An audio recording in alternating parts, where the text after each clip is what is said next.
Here's how to make it easy not to sin.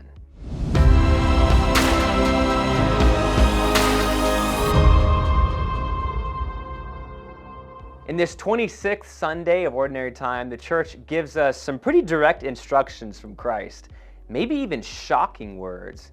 He says, if your hand causes you to sin, cut it off. If your eye causes you to sin, cut it out.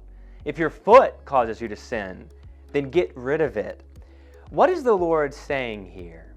Well, he's affirming something that we should all say every time we come to confession.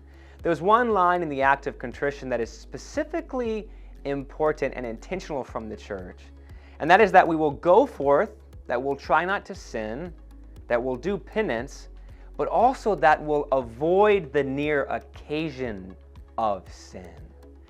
Part of contrition is identifying the different ways that we're putting ourselves in situations where it's easy to continue to fall into sins, especially habitual sins that we fall into in the past.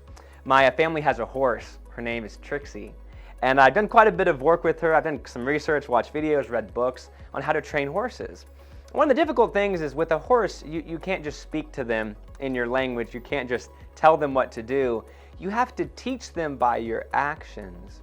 And one of the things all the great horse training experts say is that when you're trying to communicate with a horse, because you can't just tell them verbally, what you want to do is make it very hard for them to do the things that you don't want them to do, and make it easy for them to do the things that you do want them to do. So if you're trying to train your horse to walk backwards, which is a big act of trust with the horse, you want to make it uncomfortable for them to stay stationary or to go forward, maybe by tapping their halter or something like that. And then as soon as they do what you want, which is to step backward, then you pet them, you reward them. You make it easy to do the thing that you want and hard to do the thing that you don't want.